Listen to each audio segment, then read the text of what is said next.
Hey, what's up everyone? Skia here.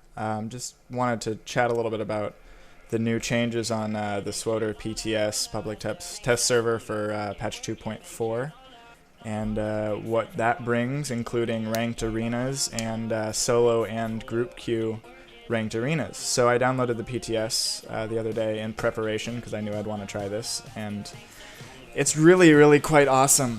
What you're seeing right now is just a couple arenas I was doing in solo queue. I'm only partisan geared on this character, so it was just for fun, but anyways, it gives you kind of an idea. With a couple different team comps too.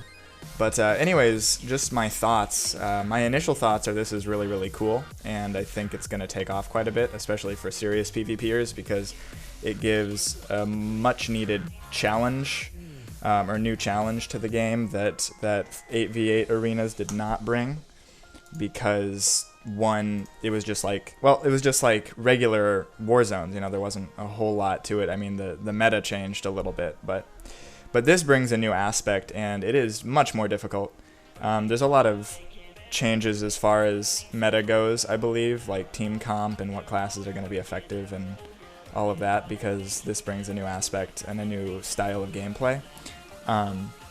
But let's talk about what changed in this patch so far. There was a couple power tech buffs and nerfs. I think they're the majority of it is a buff. Some people might disagree, but I think it's anyways, I don't play a PT, so maybe I'm not qualified. Anyways, there were some PT changes.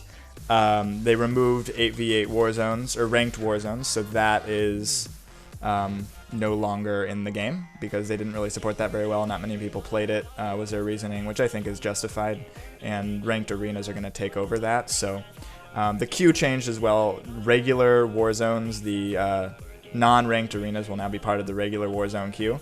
Then you have solo and group queue for ranked arenas. Solo will match you with the same composition that you have, so you can only go in, it's just solo, no duo or anything like that. You queue.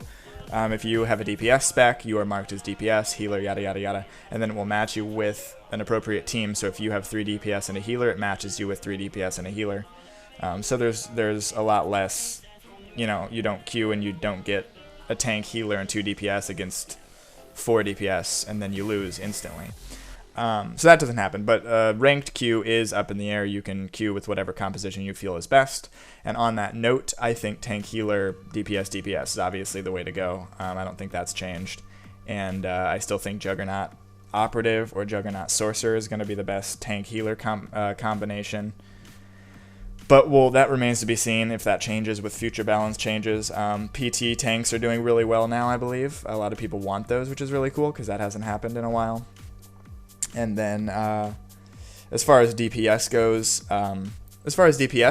for kind of the new meta, Scoundrels and Operatives are doing really well, which is cool.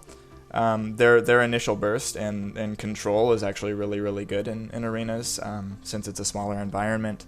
Deception Assassins are good. Rage is doing less good in my opinion. I think it's normalized. Rage Focus, the smash sweeping, whatever that's called, I can't remember for some reason. Force sweep. I think that's kind of normalized a little bit because of taunts and just general damage reduction, especially if there's a tank in the game. You pretty much don't do anything, I found. And I play a Smash Juggernaut not because I feel it's OP, I just really like the spec. Vengeance I feel is much better, and I probably should go tank. But anyways, I really enjoy the spec, and I didn't think it was as overpowered as a lot of people think it's gonna be, because with everybody, you know, there's almost always a taunt, or somebody can taunt in the game, and just if you throw out one AoE taunt, your damage is just done. And people don't clump quite as much. I mean, they do, but you're not hitting 5 people at once. You're probably hitting 1 or 2. It was what I found. So anyways, I don't think that'll be quite as good. I think Carnage is going to be really good, and then Vengeance might be okay. Anyways, on to some other classes. Snipers are very good, of course, and then PT damage is actually pretty good. Power tech damage is actually not that bad. So Vanguard Power Tech is pretty good. Mercenary Burst, Mercenary Commando Burst is in spectacular, so I've seen. But anyways, moving on to some other changes that the game has brought, or the patch has brought. Gear changes. There's a new tier of gear, so that's called Oberon, I think is how you pronounce it. That is now the ranked comm gear, and you have to have all of the previous tier regular comm gear. So all of the implants, earpieces, you have to have those to get the ranked version, which is, I think, a good change. The only things you didn't have to have were two of the trinkets, or two of the relics rather. You didn't have to have the previous tier, which I thought was interesting, and I think that might change. But they also changed the prices on everything, so like the gloves, pants, chest, helm are all 1,000 comms instead of having those as weird variable numbers. And then the lightsabers, or the weapons, got toned down a little bit, I believe, and it's just they normalize the cost, which I think is really cool. And so Conquer is the new regular comm, and then the new set Oberon is the ranked ranked comms, and then so that's the changes to gear. Pretty good, I think, in my opinion. They also changed a couple other things, like the weekly now does not require 9 wins; it just requires 15 completed war zones, which I think is really good, because if you're on a losing streak, which everybody has been, I'm sure, I've had nights where I don't win any at all, and then I don't get my weekly progressed even in the slightest, and it's very frustrating. I think that'll be really good, because if you play 9 arenas, then you get it counts toward your weekly, which is amazing. The others are going to stay the same. The dailies are going to stay the same. As far as other changes, there's some new gear, looks and stuff like that. They've changed up a little bit of the UI, like for how you queue for arenas and stuff like that. But otherwise, it's not a big change. It's really just those arenas. A couple power tech changes, like I said. They fixed a bug on phase walk for assassins and shadows, and then the gear changes. So that's really it for what they have so far on the PTR or PTS. But that's okay, and more will come. I think the last thing I was going to discuss was I touched on class effectiveness now and how that's kind of shifting.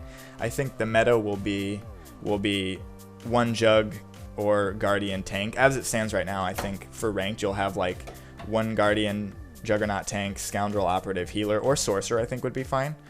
Mercenary Commando is not doing quite as well. And then Sniper Marauder would be my guess, or you could change that out for at this point, I think a Scoundrel Operative DPS wouldn't be too bad. Deception Assassin would also be very, very good. Deception, I don't know what the Republic version of that is on the Shadow. Anyways, I think that will be pretty good. I think Juggernaut Guardian DPS is actually going to be pretty good because of the taunts in solo queue. So if you don't queue with the tank, you still have taunts, which is amazing. For group queue, I'm not sure how effective it will be. The only thing Marauder brings to the table in this instance would be Bloodthirst, which is really quite good. But if he's Rage, he's not going to use that. He's going to use Berserk to build Shockwave stacks, of course. So, sorry, I'm not translating all this into the Republic terms. I'm an Empire player, but I think Juggernaut DPS is in a little bit better spot now because of the fact that taunts are just spectacular in arenas. And so I think that'll be pretty good. We bring a little bit more utility than we did in an 8v8 environment. And then Vengeance is really, really good with Unstoppable. It's amazing because everybody tries to CC you right off the bat, and if you're unCCable for 4 seconds. I think that's going to be really good. I haven't had a chance to try that yet, as like I said, I really like playing Rage. But anyways, that's my thoughts so far. Aside from that, I think it's looking really good. I mean, they are really, really fun. I'm loving solo queue. It's something to do. I mean, it's quick, it's effective, it's really, really fun. You can queue on your own. That was the big problem I had with like WoW arenas, is I wasn't able to queue on my own. I had to have a partner. And finding a random guy wasn't very fun because if you lost, it was kind of just shitty. And then, and if you won, then you had to keep playing. It didn't feel good. So I really like how there's a solo option. And then you can play with groups of friends if you want. And I also really like how it's 4v4, not 2v2, 3v3, and 5v5 like in World of Warcraft or in those other games. 4v4 is a really, really good balance, I think. If they go lower, I think class imbalance will be thrown off quite a bit, as was shown in World of Warcraft. So I'm glad they did what they did. Anyways, to recap, I'm really liking all the changes, or all the additions rather. The new tier of gear is awesome. It's a big jump actually too, in terms of stats. One thing I'll say is if you don't have Conqueror right now and aren't doing ranked war zones in the current patch, don't worry, because Conqueror will be the new regular comm gear. So I would just augment up and just get ready to go that way. You don't really need to buy Conqueror now unless you have the comms to spend. So like I said in recap, I'm having a lot of fun. Gonna put up some more videos, probably like a montage just for fun, just because I can. And then we'll see how it goes. So leave your comments. Let's get a discussion going. These are just my thoughts, of course. Absolutely not what is correct or what is going to happen. This is just my kind of forecast or my idea about what might happen. So anyways, yep, leave comments below. See you later.